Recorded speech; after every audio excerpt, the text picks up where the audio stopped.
বাংলাদেশে কি আজকে দুজন প্রধানমন্ত্রী আছে? একজন বিতাড়িত হয়েছেন আর একজন বিতাড়িত হওয়া প্রধানমন্ত্রীর চেয়ারে বসে আছেন। ৭২-এর সংবিধান মোতাবেক শেখ মুজিবুর রহমান এখনো জাতির জনক, এখনো স্বাধীনতার ঘোষক। জাতীয়তাবাদী দল যার রাজনীতি, যার আদর্শ, শহীদ জিয়ার পলিটিক্যাল প্রেমিসিস কোনো কিছুর সাথে এই ৭২-এর সংবিধান যায় না। এবং যায় না বলে দেখেন আপনারা কিভাবে আগুন নিয়ে খেলছেন। মান্যবর সাবেক প্রধানমন্ত্রী, বিতাড়িত প্রধানমন্ত্রী, উনি অন রেকর্ড ভিডিওতে বলেছেন যে উনি পদত্যাগ করেন নাই। ওনার এমপ্লয়ি চুপ্পু সে বলেছে তিনি কোনো পদত্যাগপত্র পান নাই। তাহলে ৭২-এর সংবিধান মোতাবেক, ২৪-এর ডামি নির্বাচন মোতাবেক যেই প্রধানমন্ত্রী পদত্যাগ করেন নাই আর যার কাছে পদত্যাগপত্র দেওয়া হয়েছিল তিনি পান নাই, তিনি এখনো ৭২-এর সংবিধান মোতাবেক বাংলাদেশের প্রধানমন্ত্রী।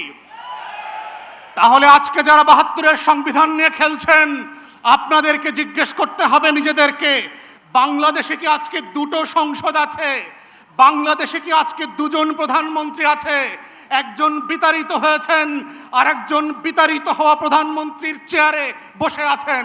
আমাদের বক্তব্য খুব পরিষ্কার, মাননীয় প্রধানমন্ত্রী, আপনি শুধুমাত্র প্রধানমন্ত্রী জুলাইয়ের কারণে, আপনি শুধুমাত্র প্রধানমন্ত্রী আমার ২৪-এর ১৪০০ শহীদের কারণে, আপনি শুধুমাত্র প্রধানমন্ত্রী আমার ২৬,০০০ আহত ভাই বোনের কারণে, আপনি শুধুমাত্র প্রধানমন্ত্রী আমার ৬৫০ চোখ হারানো অন্ধ ভাই বোনের জন্য, ৭২-এর সংবিধানের জন্য না। তাই আজকে যারা ৭২-এর সংবিধান নিয়ে খেলছেন তারা আপনাদের ইতিহাস ভুলে যাবেন না।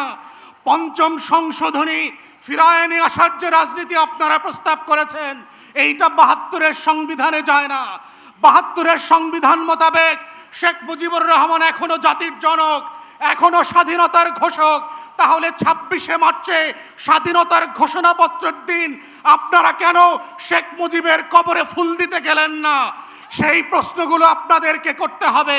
তাই আমরা মনে করিয়ে দিতে চাই, বাংলাদেশে বর্তমান সরকার এবং সংবিধানের একমাত্র লেজিটিমেসি হচ্ছে ২৪-এর গণ অভ্যুত্থান, ৭২-এর সংবিধান না। তাই এই গণ অভ্যুত্থানকে যদি আগামী দিনের রাজনীতি, বাংলাদেশ রাষ্ট্র বিনির্মাণের রক্ষা কবচ করতে হয়, সেটা শুধুমাত্র জুলাই সনদ অক্ষরে অক্ষরে বাস্তবায়নের মাধ্যমে, গণভোটের গণরায় বাস্তবায়নের মাধ্যমেই সম্ভব। ৭২-এর নাটক দিয়ে সম্ভব হবে না। খবরের কাগজ, নিখাত, নির্ভীক, নিরপেক্ষ।